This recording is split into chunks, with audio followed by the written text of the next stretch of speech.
This is a presentation on our new program called Smart 6. We will be going over the program guidelines and looking at the program documents.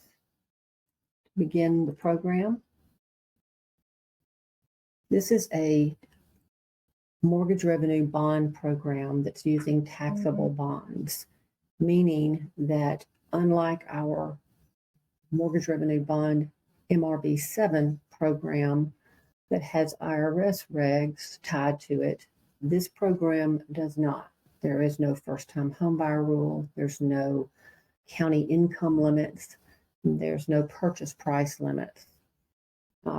This program will offer the borrower a 0% $6,000 second mortgage with a due on sale clause, or if it's refinanced or if they pay the loan off. First mortgage, then the full $6,000 is payable back to Home Corporation. This will have a second mortgage note and deed of trust, and the lender will generate these documents from our system and send them to the closing table. The $7,000 or $6,000 will cover all customary closing costs. Will allow up to 1.5 points on origination. We will not allow any fees to be charged on that second mortgage CD closing disclosure other than a recording fee, an application fee if you choose to charge one, and if they happen to pay for homebuyer education counseling. Those are the only 3 fees that potentially could be posted on the closing disclosure. But other than that, we cover all costs to the borrower, including prepaids that they pay at the closing table. We will have a minimum 640 credit score. We do have an income limit. It's a statewide income limit of $110,000. If you're using a Fannie Mae or Freddie Mac product, Mississippi Home Corporation requires that your credit qualifying borrower's income does not exceed 80% of the area median income that's set by the Federal Housing Finance Administration that governs the GSEs, Fannie Mae and Freddie Mac. So the credit qualifying income cannot exceed the 80% limits. You still need to have your underwriters verify that the household income does not exceed the $110,000. The first mortgage is a 30-year fixed rate. We set our rates on this program each Monday. So make sure if you are taking an application for someone on Friday and you've disclosed a rate, make sure you get it reserved that day, because potentially the rate would change again the following Monday. The first-time homebuyer rule is waived. So no one in the household has to meet the first-time homebuyer rule. We do want to know if they have a home or have had a home, what they've done with it. If potentially they are leasing that home, then we would count the net rental income into that $110,000 household income limit. The debt to income ratio, Mississippi Home Corporation does not set the DTIs. We leave that up to your bond servicer, either Standard Mortgage or Trustmark National Bank, whoever your servicer is. Of course, this is to benefit the borrower, to help with their down payment and closing costs. Again, the first mortgage is a 30-year fixed rate. Again, we set those rates. You can do FHA, Rural Development Guaranteed Loan, VA, Fannie Mae, or Freddie Mac, depending on the servicer overlays. One of our servicers does not do Freddie Mac bond loans. If you choose to use Fannie Mae or Freddie Mac's HFA products, HFA standing for Housing Finance Authority, and they can meet that 80% AMI income guideline, then that lowers their mortgage insurance to 18% versus the standard 35%. This program, of course, is only used for purchases only. This has to be their primary residence. We don't allow borrowers to use properties for investment property.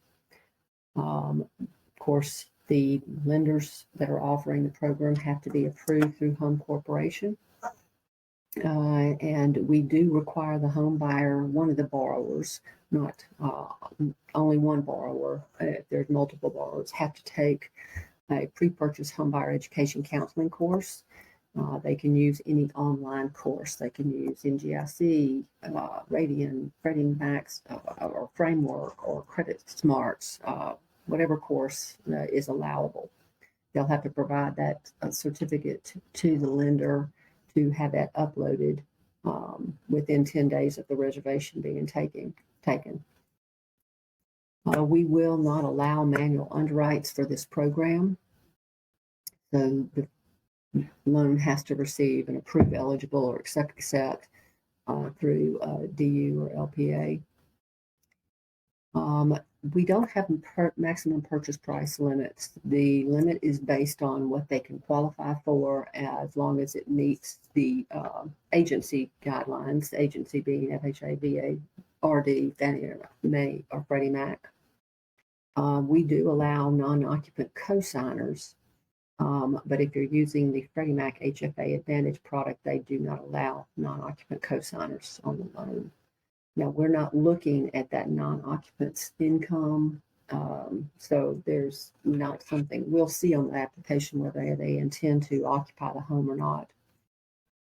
Mississippi Home Corporation, instead of requiring 3 years federal tax returns, again, that was basically to verify that had ownership in the past 3 years or not. We still require the most current year's federal tax return. We will take transcripts or a 1040. If you use a 1040, then it has to have a wet signature on it. If there's someone in the household 18 years of age or older, and if they're not a full-time student, if they have a part-time job, we count that income. If they are a full-time student, there is a full-time student statement that will be executed, and we would want a copy of the school transcript. We do allow you to use DocuSign or eSign on our forms, other than if you're using the 1040, we want a wet signature. If you're using our letter of explanation, that requires a wet signature. And if you are using if you have a self-employed borrower, we require a copy of the a current profit and loss statement. That would need a wet signature as well. It does not have to be an audited P&L.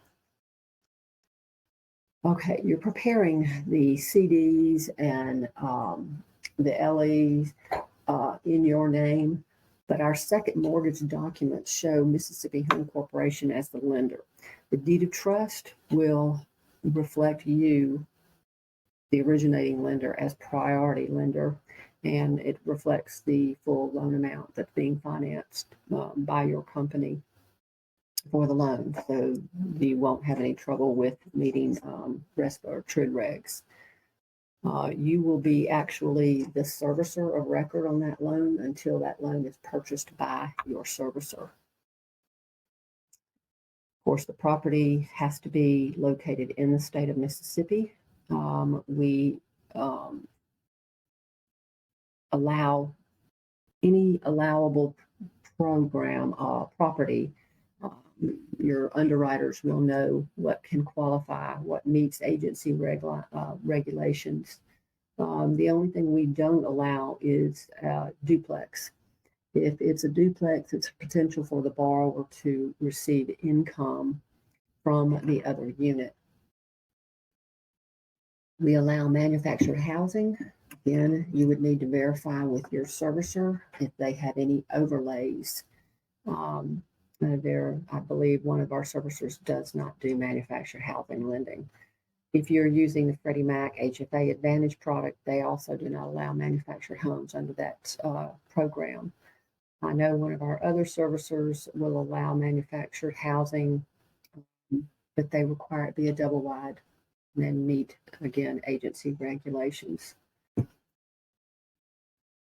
For a lender to participate, we require that y'all have at least 2 admin administrators, so they are the ones that are setting up the users in our system, resetting passwords, locking users out. There's a document. We have an online reservation, online contact form that would need to be prepared and submitted to Home Corp.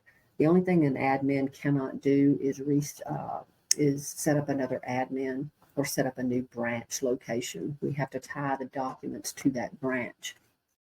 So that you would have to come through Home Corporation in order for us to set that new branch up on the system. Again, you're reserving the first mortgage. The $6,000 is already locked into the loan.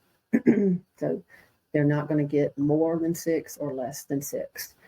Again, you're preparing all the documents. You will print the forms, our forms from our system. You can use a third-party document provider. We have found, though, in some instances, they're not updating documents as we update docs. So it's safer for you to use our program documents off of our system.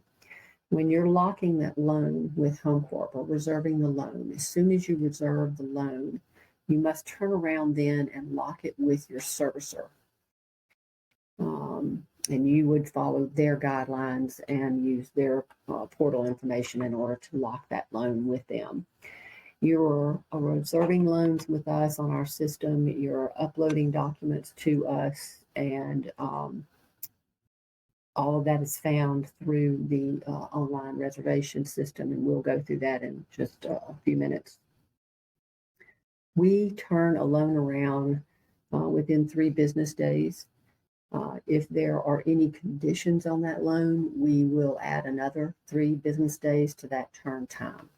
I have 4 underwriters, and we see every document that's uploaded into our system come across, so you don't need to contact Home Corp, let us know that you've uploaded documents. We see those documents that come across on our system.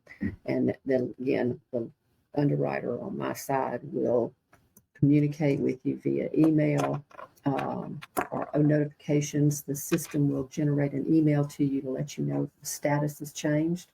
You're looking for a conditional commitment status. That's our approval. You're ready to close at that time. You're approved to close at that time. If you receive an email that says that the status has changed to a commitment non-compliant, that means that there are conditions on that loan, and whoever is processing, they need to go out to the loan on our system to see what those open conditions are to get those satisfied.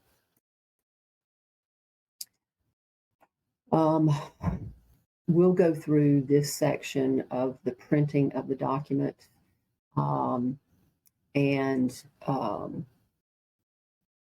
you just fill out the documents and upload those to us. This is going back through again the approval for your loan approval on your credit qualifying side. Once we approve the loan, again, you'll receive an email to let you know that that the loan has been committed. You also have access to running open condition reports off of our system. So your post-closing staff can actually see what documents we're looking for on the closing side of the loan.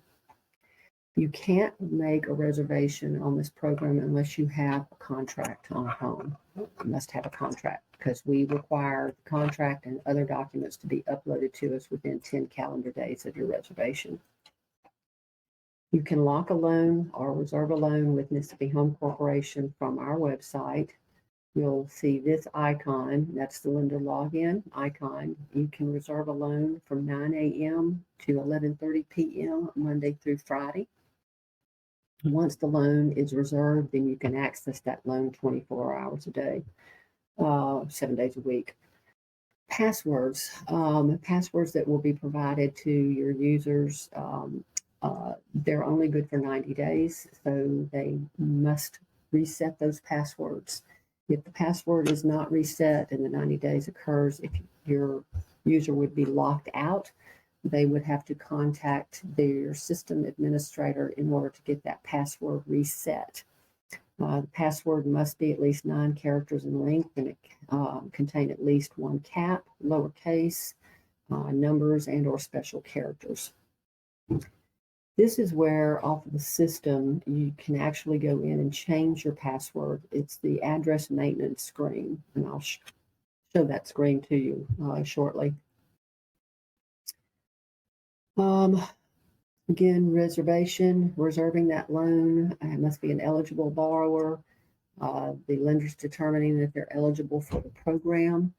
When you reserve a loan, you have 45 days to get the loan approved and close the loan within 45 days on a new existing residence, or if you're doing construction, we'll give you 120 days to close. All right. The rates again are set weekly, and I will show you our website and where you can locate that icon to look at the rates. And you have within 3 business days of the reservation, and that actually should say 10 calendar days. I will get that corrected. To upload, well, I'm sorry, you do have 3 business days to upload the reservation of funds and reservation confirmation. And we talked about the locks again and where you find our rates. Extensions. If you cannot meet the 45 or 120 day close period, then you can actually extend the reservation for 30 days. It's a $50 fee, and it's a link on our website, not in this online system, but on our website, that's under the lender resources link that shows a pay program fee. Okay. You're printing a document that go to the closing table. The only documents that you're going to print that are our forms is the second mortgage note and deed of trust. The second mortgage note and deed of trust, again, is found under the print documents link on our website. Again, you're going to prepare the first and second document. For the closing, after the closing, you would be uploading a copy of the recorded deed of trust. You'd be mailing us the original second mortgage note and the CDs. We need the first and second mortgage CDs and the seller's CD and your wiring instructions. Once we receive those documents, then we change the status on our loan to a purchase certification. At that time, we start the process to reimburse you, the lender, for the $6,000. And we want the closing package due back to us within 30 days. Okay. Talked about this turn time. Once we change the status to a purchase certification, our accounting department requires we give them 2 business days to turn around that wire confirmation. Once the wire is sent, when we get our confirmation back from our bank, then we upload that confirmation to the document image screen on the online system where you can actually print your reservation confirmation. As far as the first mortgage documents, all of those documents go to your servicer for purchase. They don't receive the second. HomeCorp holds the second mortgage documents. This is just a sample of what the forms are that we're using under the Smart 6 program. This is my contact information. If you have any questions regarding the program compliance guidelines, Macy Carney is our field marketing manager. She will be able to help you if you're having problems with the online system. She's not someone you would want to ask compliance guidelines for. You can contact me or any of our underwriters.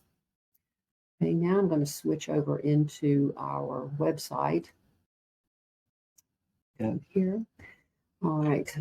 First of all, what I always tell lenders to do is anywhere in our website, which is mshomecorp.com, scroll to the bottom, sign up for newsletters and updates. You would just provide us basic information, select lenders, and then subscribe.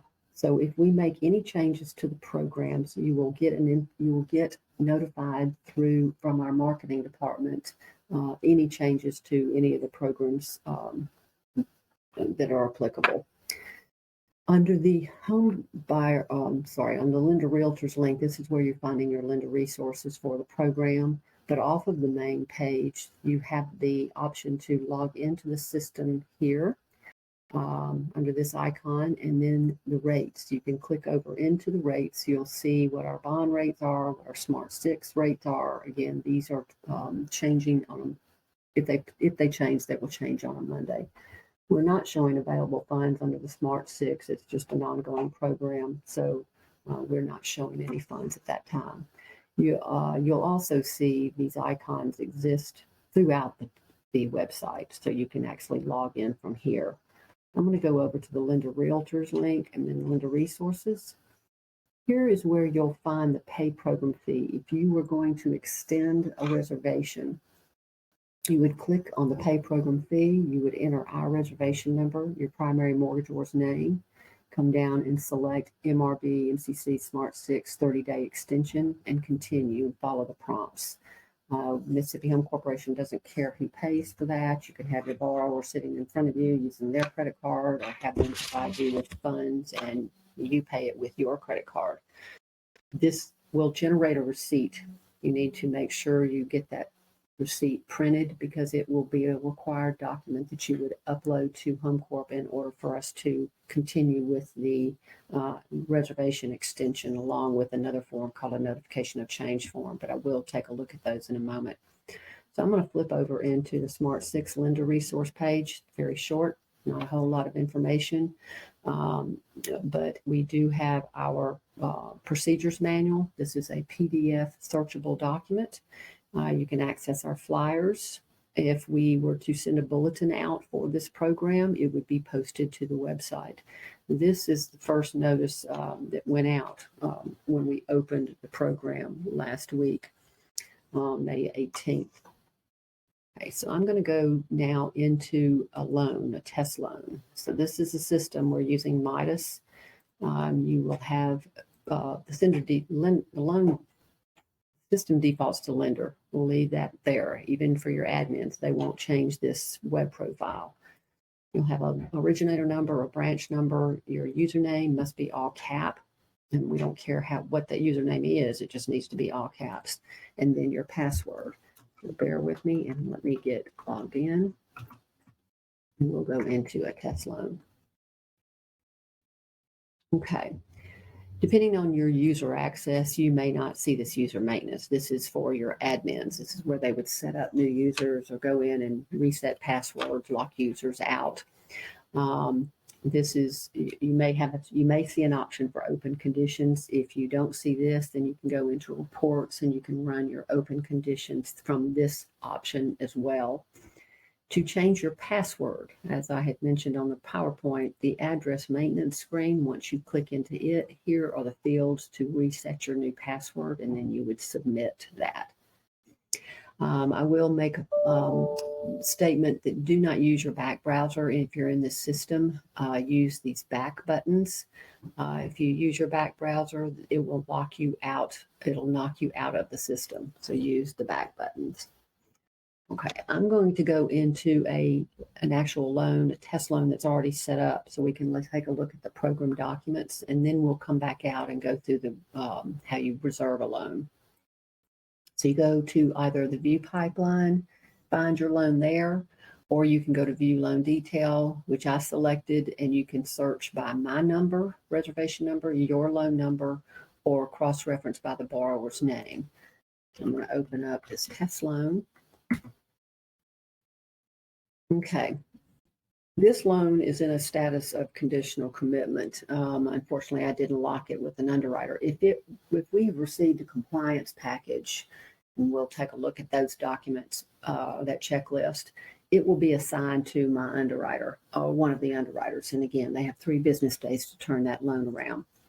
And it would reflect their name here. If you're not familiar with our underwriters, you can contact our direct number or my number, and I can give you access to their contact information. All right, so if you were to cancel a loan, you have a document called a notification of change form that's used that would be uploaded to us, and then you would come back to the loan and select this cancel option. It will either say cancel application or cancel commitment. depending on what the status of that loan is in. If there were any open conditions before it hit a conditional commitment status, it would be in a commitment non-compliant status. If that were the case, the open conditions would be reflected here as unsatisfied conditions, right?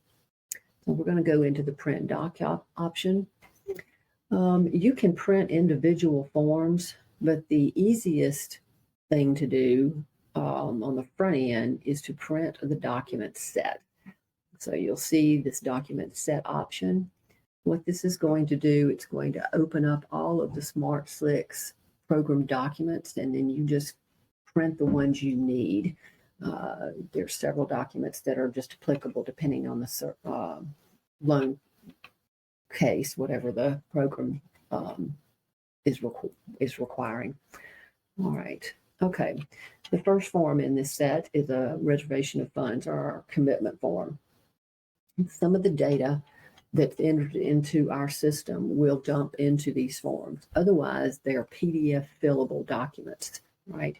Even though you entered your loan number into the system, it's not pulling into this record. So you'd need to put your loan number here.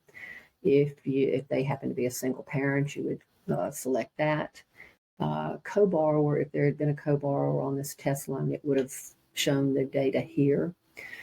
This is your purchase information. We would want you to tell us if it's new, existing. We don't do rehab under this program. If you don't have this information yet, as far as your appraisal, if you don't have your appraisal, then you don't have to complete that information. Income, borrower's wage, co-borrower wages, any other types of income. Non-applicant, that would be their income, someone else's income that's living in that whole home that's not one of the mortgagors. And we do want to know if they've had prior ownership in the past 3 years. It's just for tracking purposes. It's information that we would want to capture on a particular loan. It will show the rate that you've locked on that first mortgage, and it will show you your commitment expiration. So this is your reservation would expire based on whatever this date is reflecting. And then you're executing, the borrowers have to execute this form. Now, this is for occupying borrowers only. We do not require or do not want the non-occupying co-borrower to sign our forms. This is just for occupying borrowers. Okay, this is our checklist. So you'd want to place the contact name here, your name or whoever you want us to reach out to if we need to contact you, and phone number where you can be reached. The reservation package, again, it's actually due to us within 72 hours after you reserve the loan. And that's the reservation confirmation and the rate commitment form that we looked at the very beginning. The reservation confirmation is actually a document that our system generates when you've reserved the loan. Now, in order for us to pass it on to an underwriter, these are the documents that need to come to Home Corp in order to start our loan review process. And it consists of this checklist, your 1003, your loan application. It can be an initial app. I don't need a final app. Your executed sales contract. Make sure that your close date has not expired on that contract. If it is, we'll require you to get an addendum to that contract to push that date out. We have a second mortgage application. We'll take a look at that. We have an income calc worksheet that you'll use. We require written or verbal VOEs, it doesn't matter which, and most current pay stub. This has to be current within 30 days of our receipt. Now, of course, if they're self-employed, we're looking for a P&L. If there's Social Security or disability payments, whatever the case may be, any source of income, you can place it up under these headers when you're uploading those documents, or you can actually show it under exception documentation if it's not a current VOE and pay stub. We do require the most current federal tax return of all household occupants. So again, we'll take a 1040 or the transcript. 1040 requires a wet signature, as we talked about earlier. We do require a copy of the fraud guard or an equivalent report, and it must contain the ownership and occupancy module for your borrowers. There is a notice to borrower. This is our second mortgage disclosure. Pay stubs, just mentioning that has to be within 30 days. And if you're using alt documentation, we want W-2 for the recent, current 2 years. We have an occupancy statement, income tax statement. That's if someone is not required to file federal tax returns completed. There's the full-time student statement, again, if it's applicable. Co-signers, occupant statement, if you're using co-signers, child support statement. If you have someone that is has dependents, whether they were married or not, if there was a court order or a divorce decree, we would want that uploaded to us under the exception documentation header. We do understand that some instances where someone is supposed to receive child support and they're not getting it, we understand that. If that's the case, they would still complete the child support statement and then provide us a letter of explanation stating that if the courts have deemed they're supposed to receive X amount of money per month, then they're not getting it, then we won't count that income into that household income. As far as income goes, we're looking at income from January 1 through December 31. So if they had had a previous job during this tax year, this 2022 year, you would need to provide us with a previous VOE. We would look for the gross income on that VOE. You'd set that amount aside, and then you'd take their current income from when they began their job and carry it on through to December 31, forecast it forward to December 31 and add those two figures. That's what they potentially grossed in this tax year. Okay. We have a non-borrower statement. There's somebody else in the house that is of age to own a home, and they're not going to be a borrower, then that's a document that would be executed by that individual. We also require the FHA transmittal summary or VA loan analysis is not listed here, but it should be, and also a 1008 or 1008 if you're using a conventional Fannie or Freddie Mac product, or if you're using RD. We need your AUS findings. We need a copy of the credit report for all occupying borrowers, copy of the appraisal, copy of the homebuyer's education certificate. Again, exception documentation, that could be a P&L, that could be an SSI statement, that could be a divorce decree or a court order. You would file it up underneath this header. Attorney information form, it's required. We do track who the settlement agent is. Notification of change form, we'll take a look at that in a moment. For the ones, for the post-closing staff, in order for us to reimburse you for your funds, the $6,000, we would want the transmittal, this checklist, the closing disclosures, first, second, and seller CD.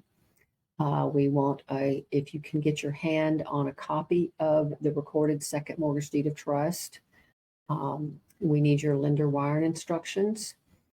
Copy of the executed first mortgage note and deed of trust. That is only required if you're using the teacher's grant program. I will update that checklist. It should say HAT only. And then the final docs, your original note must be mailed to this address here, and the hard copy recorded deed of trust. If we can get the note and these documents 1 through 4 provided to us, we will begin the process of reimbursing. And then you can just do trailing docs on the second mortgage deed of trust, the final hard copy. This is our second mortgage application. This is just telling the borrower that they're receiving $6,000 a second mortgage. You're telling us if they're doing FHA, rural development, conventional, VA loan, you're inserting the loan amount here. Of course, this is pretty self-explanatory, what your closing costs are, prepaid expenses, and this is executed by your borrowers. This is our income calculation worksheet. This is a 2-page document. Again, it's pulling in information, so keep verifying that this information is correct. If your loan amount has changed and we're seeing 100, this is the maximum income limit. I apologize. Insert their income here, any part-time income based on what we're asking for. This is borrower, co-borrower, or non-borrower income. All other sources of income. This is where I had mentioned Social Security benefits, etc. And then total it out to get us an annual gross income for the household. And it's signed by the lenders. Okay. This is our second mortgage disclosure. This is explaining to the borrower. There are events of default for this program. So what we call events of default for repayment. Under the $6,000, they are required to repay Mississippi Home Corporation the $6,000 if they sell the home, refinance the first mortgage, non-occupy the home, or if somebody comes in and assumes their loan, or they pay their loan off. The $6,000 will be due back to Home Corporation before we'll satisfy that lien signed by your borrowers.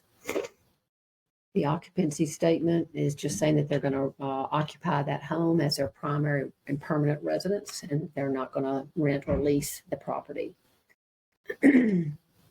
Income tax statement, again, this is if it's applicable. If there's someone in the home that's not required to file a failure tax return, they would provide us the tax year and the reason they're not required. And if it's just because they don't make enough income to file, we'll verify that against the IRS site to verify that the amount that they're providing to us in this explanation or reason does not exceed the limit that IRS requires them not to file. Full-time student statement. Again, if someone in the house is 18 years or older and is going to school and they're full-time, they would want to execute this form, and they would want to, you'd need to provide us a copy of the school transcripts. Employment income statement. This is just stating that someone, whoever's in that home, is not presently employed. They don't receive any income. This is for co-signers, occupant statements, just saying that they're just acting as a capacity in order to credit qualify the mortgage, mortgagor, the house occupying mortgagor, borrower. This is the child support statement I mentioned earlier. This is referencing the children's name, ages. If they're not married, then if they were never married to the parent, then of course we wouldn't be getting a divorce decree. We would possibly see a court order. So keep that in mind. And again, if they're not receiving it, they would want to complete a letter of explanation telling us that. Non-borrower statement. This is just giving us authorization to telling us that they're not obligated on the note. Pretty much self-explanatory question and answers. Again, PDF fillable. You would just insert that information and that would be executed by the non-borrower. This is an example of our letter of explanation. You can duplicate this document, but if you are going to provide us an LOE, you need to use this form, or it must look exactly like this form. The attorney information form. Again, we're not sending anything to the closing table, but we do need to track who those settlement agents are, providing us with a date of closing as well. This is a notification of change form. This is where if you were going to extend a loan. You would indicate as such here. You would tell us which program and provide us a new closing date. If you're increasing or decreasing the loan amount, you would insert that information here if this is the case, and you would need to provide us with a new FHA transmittal or loan analysis or 1008. You cannot change a rate on a loan under this program. If you were to lock a rate today, and then the rates go down the following Monday, you can't cancel that and come in and relock a new loan. Once the loan is locked, it's locked. The only way you can change a rate is if you're taking it from a government to conventional or conventional to government.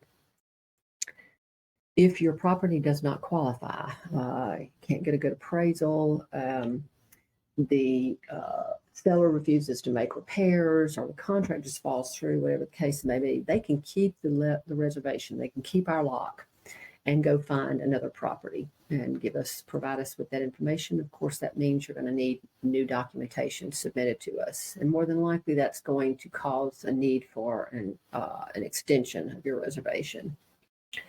If the borrower were to walk and go to another lender, we would require that you, as the first originating lender, transfer that reservation to them. What happens typically is the lender will try to reserve the loan. They get a duplicate Social Security error. If that's the case, they call me or one of my staff and say they can't reserve the loan. We find that it's been reserved through another company. We would tell them they would need to contact you and have you transfer the reservation to us or to the new lender. And of course, if this does not, the loan is not going to work. It's just not going to be able to qualify for the program. Seller or borrower back out, whatever the case may be, you would tell us that you're going to cancel this loan, and then give us a reason for this. You'd upload this form to us, and again, you go back to the loan record after you've uploaded the change form, and then select that cancel link that I showed you earlier. And this is executed by the lender. This is our second mortgage note. Again, it's showing Home Corporation as the lender. It's already preset with a 0% rate at $6,000. Fill in the blank, fillable form. Goes down into the term. Of course, the loan would mature with your first mortgage loan. If they live in that home until that loan goes all the way through maturity, then at that time, the $6,000 would be due back to us. Other than that, it goes back to these default reasons, whether they've sold the home, refinanced, or non-occupied, or again have paid that loan off in full, or loan is assumed. Somebody could come in and assume the first mortgage. That second mortgage would have to be paid off. And then the document is executed by the borrowers. You provide us with your originator and company's NMLS numbers. And this is our second mortgage deed of trust. Fill in the blank. Pretty self-explanatory. The borrower's name and property address, the date, the county that the property is located in, some borrower date and borrower name again here. This is the date of your note, and this would be your 30-year maturity date here. You're shown as priority lender, so your company name would be reflected here and your loan amount here. You go through the deed of trust, and then it's again executed by the borrowers. And now, when I had mentioned earlier about non-occupying co-borrowers, they would sign the security document by law. They would. It's just the other forms, program forms, they would not execute. And then, of course, there's a notary acknowledgement and a legal description. You can use, if you have a pre-printed exhibit, you can attach it to this document before you're uploading it to our loan after the loan has closed. Okay. You get out of the document side and come back and show you once the loan is approved and it goes into a conditional commitment status. Before that happens, this conditional commitment you would not be able to print. It wouldn't give you the option to print it, but because I've taken this loan to a conditional commitment status, you can actually print that. Now, for the closing side, when we receive our closing package, what we call the purchase certification package, which was listed on the checklist, we would change, if we've got what we need in order to start the reimbursement process, we'll change that status to a purchase cert. Then this document would actually be accessible to print. This is a document that you would want to provide to your servicer. That gives them the authority to put that loan into a mortgage-backed security. Okay. If we condition the loan for something, instead of printing that doc set, you can actually go out and print individual documents for upload if you need to. Excuse me. Okay, we'll go back to the main menu and we'll show you how to upload documents to us. Oh, I'm sorry. I went the wrong place. I apologize. Hold on 1 second. Back over here. Okay, the document image screen. All right, this is the checklist upside down. Here's your reservation documents. Here's the compliance package documents. And this is the closing documents that would be uploaded to us. You have one of two ways to upload docs. If you have the individual document saved in your system, not a whole set, but if you have the individual form, you can choose the file off of your system, direct where it is located. You can do multiple chooses and come down and upload. If you are sending us a lot of documents at one time, the best way to send that to us is to create an index sheet. You just put a check mark next to the document name, go up to the Get Index Sheets, and a header page will appear for each of the forms that you've selected. It contains a barcode. So this would be placed on top of the child support statement, for example.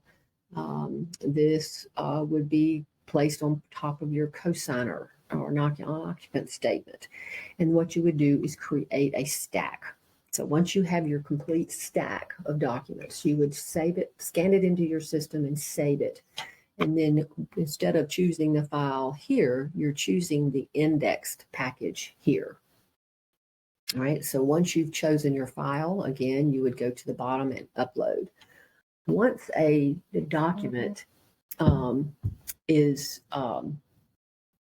uploaded, the system will come back and generate the word received next to that document. So you know that as long as you uploaded it with the correct header or index sheet, then we have that document. It won't let you open the document, but it will allow you to see if that we've received it or not. And again, every document that's uploaded, we receive an email to let us know that that document has been uploaded. Okay, now I'm gonna go back over to the main menu and I'll show you how you reserve a loan. You go into the new loan registration, depending on what program you're signed up for. You'll have the option to choose those. For the Smart 6, it's reflecting what the current rate is. Okay. This is the easiest way to reserve a loan is through the data import. Instead of going through 5 screens and inputting data, you can import your DU file or MISMO if you're using GUS or LPA. Choose your file location if you've got where your DU is saved, and then upload. And then you would go back to the loan. You would want to go through the 5 screens. You can either go to this next button here, or you can select the screen here. You want to make sure that the data came across properly. Make sure that the loan type's correct. If it's not, fix it. Here are the options of the loan programs. Again, it's lock the rate based on what we set that for. You can select the document, the screen page by hitting next or selecting it here. So the next screen is your property screen. So we defaulted some fields. So this is why we want you to go through the screens to make any changes that may be necessary. We've defaulted the type of loan or the status of that loan to an existing, because that's the majority of what we do. But if you have a new, then change it. If you are working with not a detached property, but you're working with a condo, change it there. Okay. Target, non-target's not necessary for this program. Just a field that we defaulted. The additional info screen. This is where your loan application date would be placed, appraisal if you have it at the time of reservation, and your originator's name. Application date. Sometimes when you're uploading a DU file, it won't come across in the correct format, and it'll hit our system as all 8s. Please make sure that that's a good date, because that's used to calculate your borrower's age on our side. So make sure you're using month, / day, / year dates. And then going into the next screen, it's the mortgagor screen. We've defaulted this to a prior homeowner as no. Again, we want to know if they've had ownership or not. Because again, if they've got rental property, we're looking at that net rental income as household, part of the household income. So if they are a previous owner, then you would change that to yes. Against bulk of what we do is no. Complete the information. It will require an email address. So make sure that that's entered. And this is current address, not property address that they're purchasing. Just make sure all the other data is correct. Income, you can choose different sources of income. It's not shown. You can use one of these additional income codes. And then the representative credit score. Now, the last screen is your co-mortgagor screen, regardless whether you have a co-mortgagor or not. And this is where you would actually submit the loan for the reservation. Now, I'm not going to submit because I haven't completed any data in this record, but you should receive a reservation confirmation, and the status on that should say for reservation. If it says incomplete, then it should provide you the fields or the field names of what data is missing or incorrect. It's not going to take you back to the proper screen, but you can select the screen that it's applicable to.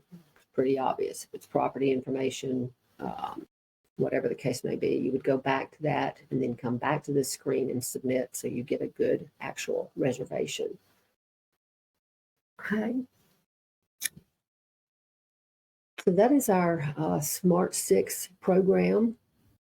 We hope that this will benefit some buyers that cannot currently qualify for our mortgage revenue bond program.